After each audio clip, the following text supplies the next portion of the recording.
आनंदपुर गांव में सोहन नाम का एक हलवाई रहता था। वह बहुत ही बढ़िया और स्वादिष्ट मिठाई बनाने के लिए जाना जाता था। इसकी वजह से उसकी दुकान पूरे गांव में बहुत मशहूर थी। पूरा गांव उसी की दुकान से मिठाई खरीदता था। वह और उसकी पत्नी मिलकर शुद्ध देसी घी की मिठाइयां बनाते थे। इससे मिठाइयां काफी अच्छी और स्वादिष्ट बनती थी। हर रोज शाम होते होते उसकी सारी मिठाइयां बिक जाती थी और वह एक अच्छा खासा मुनाफा कमा लेता था। मिठाइयों से जैसे ही आमदनी बढ़ने लगी, सोहन के मन में और पैसा कमाने का लालच आने लग गया। अपने इसी लालच के चलते उसे एक तरकीब सूझी। वह शहर गया और वहां से एक दो चुंबक के टुकड़े ले आया। उन टुकड़ों को उसने अपने तराजू के नीचे लगा दिया। इसके बाद एक नया ग्राहक आया, जिसने सोहन के पास से 1 किलो जलेबी खरीदी। इस बार तराजू में चुंबक लगाने की वजह से सोहन को अधिक मुनाफा हुआ। उसने अपनी इस तरकीब के बारे में अपनी पत्नी को भी बताया, लेकिन उसकी पत्नी को सोहन की यह चालाकी बिल्कुल अच्छी नहीं लगी। उसने सोहन को बहुत समझाया कि उसे अपने ग्राहकों के साथ इस तरह की धोखाधड़ी नहीं करनी चाहिए, लेकिन सोहन ने अपनी पत्नी की एक ना सुनी और वो हर रोज तराजू के नीचे चुंबक लगाकर अपने ग्राहकों को कम सामान देने लगा और धोखा देकर अधिक मुनाफा कमाने लगा। इससे सोहन को बहुत खुशी हुई। एक दिन सोहन की दुकान पर रवि नाम का एक नया लड़का आया। उसने सोहन से 2 किलो जलेबी खरीदी। सोहन ने उसे भी चुंबक लगे तराजू से जलेबियां तोलकर दे दी। रवि ने जैसे ही जलेबी उठाई तो उसे लगा कि जलेबी का वजन 2 किलो से कुछ कम है। उसने अपना शक दूर करने के लिए सोहन से दोबारा से जलेबियों को तोलने के लिए कहा। रवि की बात सुनकर सोहन चिढ़ गया।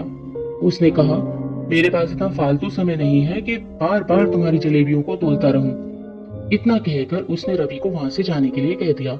सोहन मिठाई वाले की बात सुनने के बाद रवि जलेबी लेकर वहां से चला गया। वह एक दूसरी दुकान पर गया और वहां बैठे मिठाई वाले से अपनी जलेबी तोलने के लिए कहा।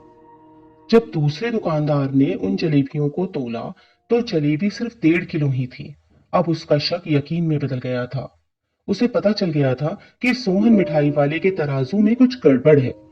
अब उसने तराजू की गड़बड़ को सबके सामने लाने का निश्चय कर लिया था और उसके लिए वो खुद एक तराजू खरीद लाया और उसे ले जाकर सोहन मिठाई वाले की दुकान के पास ही रख दिया।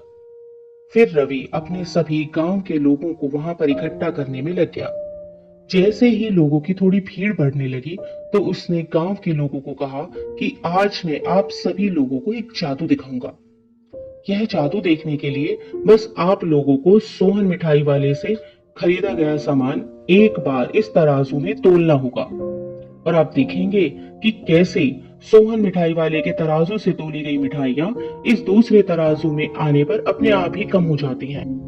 कुछ देर बाद एक दो लोग मिठाई लेकर रवि के पास पहुंचे तो उसने ऐसा करके भी दिखा दिया। इसके बाद सोहन की दुकान से जिसने भी मिठाई खरीदी थी, सभी ने राजू को तराजू में तोलकर देखा तो सबकी मिठाइयां 250 ग्राम से लेकर आधा किलो तक कम निकली। यह सब देखकर लोगों को काफी हैरानी हुई। अपनी दुकान के पास ही यह सब होता देखकर सोहन मिठाई वाला रवि से झगड़ा करने लगा। उसने लोगों को बताया कि रवि यह सब नाटक कर रहा है अपनी बात को सही साबित करने के लिए। रवि सीधे सोहन मिठाई वाले का तराजू लेकर आया और तराजू में लगे हुए चुंबक को निकालकर सबको दिखाने लगा। यह देखकर गांव वालों का गुस्सा 7वें आसमान पर चढ़ गया। सब ने मिलकर उस लालची मिठाई वाले को खूब मारा। अब उस लालची मिठाई वाले को अपने लालच और उसके कारण की गई गलत हरकतों पर पछतावा हो रहा था। उसने अपने गांव के सभी लोगों से माफी मांगी और यह वादा भी किया कि भविष्य में कभी कोई ऐसी जालसाजी नहीं करेगा।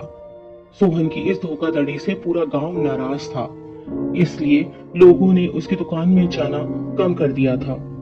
उधर सोहन के पास पछताने के अलावा और कुछ नहीं बचा था, क्योंकि वह पहले ही पूरे गांव का भरोसा खो चुका था। तो हमें इस कहानी से यही सीखने को मिलता है कि हमें कभी भी लालच नहीं करना चाहिए।